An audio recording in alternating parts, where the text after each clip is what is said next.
Hello folks, welcome to another episode of Firewood Doctor on this wet and soggy Friday. Well, when I'm filming this, it's wet and soggy. I'll show you what I'm going on about, besides the rain pouring down at times like there's no tomorrow. The frost isn't out of the ground yet, so got a little bit of water, but no worries. This is basically all just gravel and stuff that's packed down. Gravel and sand, so we're just waiting for the frost to get out so it actually drains out. Because once the frost comes out, that'll disappear. You swear, like overnight there could be a foot of water and it'd be gone as soon as the frost pops out. Because that's the way it happened on the land I had, not too far from here. Similar ground, it was all sand, no gravel, but as soon as that frost came out, years ago when I had a flood right in front of the cabin shed, there's like, 6-8 inches of water in front of there. And then next weekend it was gone. It was bone dry. So, well, a little muddy, but it, or the next day or something, the water just went down. So I'll show you what I got here. Somebody went to the Pallet store. That's right. It was 100% off pallets. That's because I got from the free section off. I went to got the good ones. It'd be at least $15 a piece. Because that place sells the really good stuff. So these are like the cheaper grade. This one's made out of plywood. These slats. That one's probably just an end piece or a divider. Make it a divider. Then they're like pine or poplar. Anything with oak, they should have been in a separate section, but I didn't see anything really heavy or feel anything really heavy because of the runners. They should be all pine or poplar. So let's get unloading here. First, I have to undo the ratchet straps.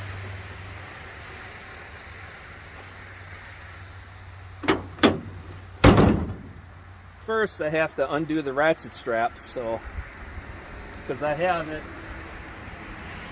thread through the top pallet down to here, so they won't fly off going down the road.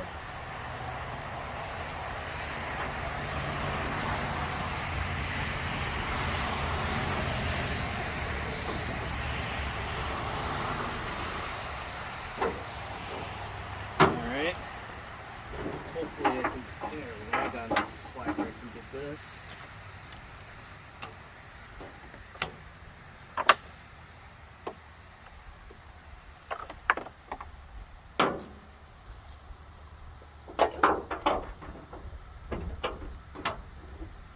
Alright, now let's get the one on the other side.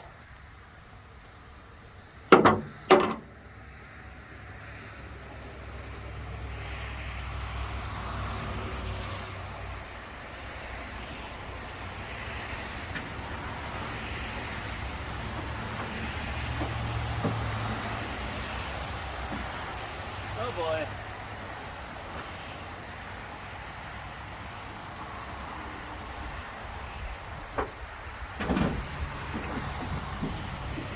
Disaster averted. I thought I just didn't have any slack available.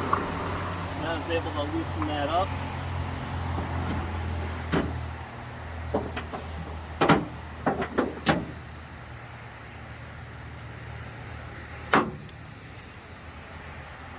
Yeah, not the usual video I do. But, yeah, this, I was told of this place by someone I know. They said, yeah, that section, all the pallets you want are free. But I gotta work for them because there's really junk in the way. As in junk pallets. Other ones are that the pallets are way too good for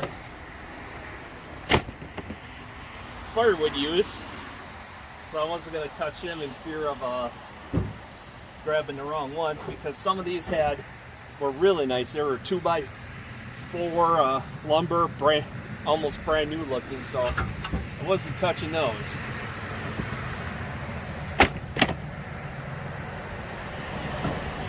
This one's pretty nice and but small.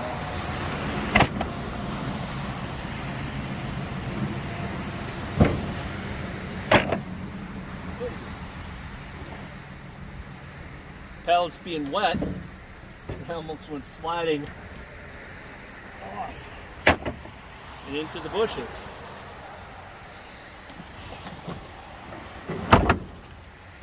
That's one way to unload it. I got about 14 or so.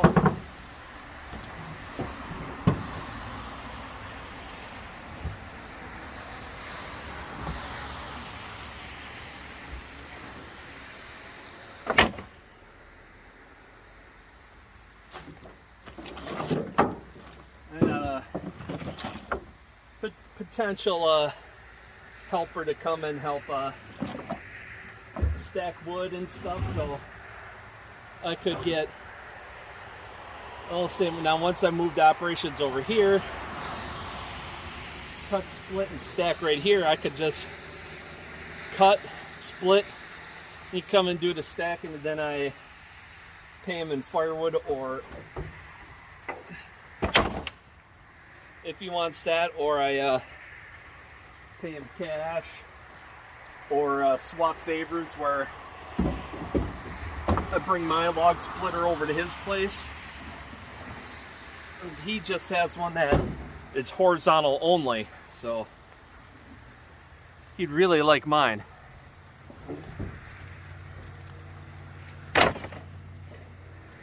And when he comes out here, if I'm running the splitter, maybe I'll get his impressions of it. This is first time seeing a splitter of the caliber of the Wolf Ridge.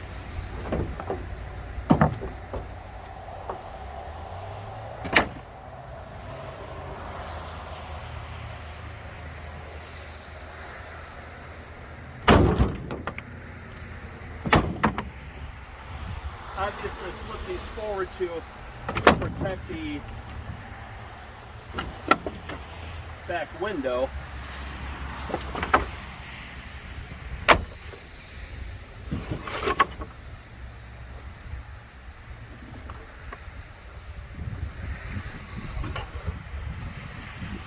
It's kind of nice. I was concerned about sinking in, driving in here until it really dried off.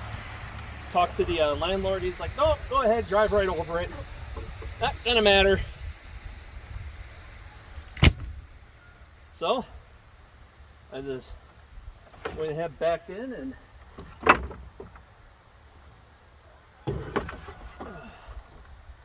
someone's got roosters going, or cockerels. And I believe that's where the boy chickens got their name cocks, because they're called cockerels.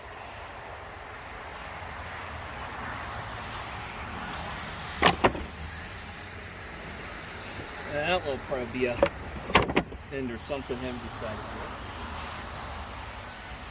Who knows what was going on with this pallet.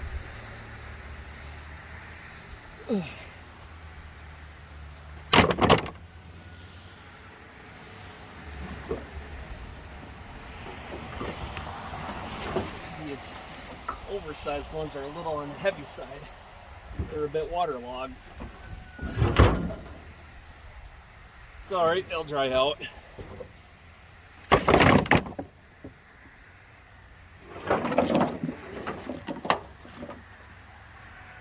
Oh. And my gloves got thoroughly soaked when I loaded up. Alright. Try to do one ratchet. And I flicked water all over me. One ratchet strap at a time. Now this is how I do it. Okay. What's going on here?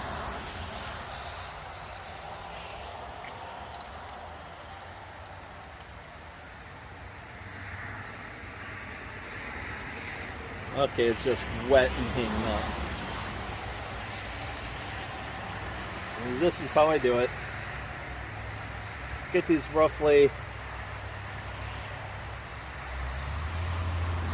even length.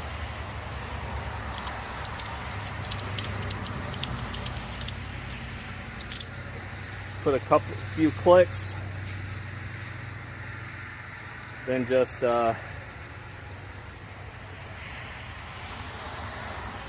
wrap it up. I've had these ratchet straps a long time. Had them back, well, going back to 2003? No, 2004, 2005 in there. I had four-wheelers and I had these straps to hold them in. Okay. This one's already nice and ready to go. I don't know, I just like to have these set roughly even.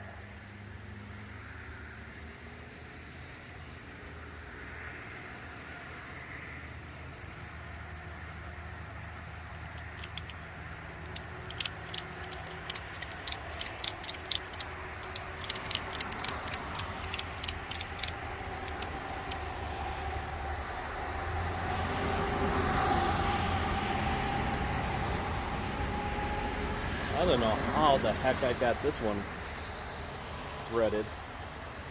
Anyway, yeah, these pallets, a guy, you know, he said I could get you all the free pallets you want. So he contacted the person he knows that has these pallets, just to let him know that I could be coming to get them. He's like, take all you want. So yeah, I could probably, if I could get to them and I could load it up, I could haul a semi-truck load of pallets out of there, but I don't need that many yet. So these will do for now.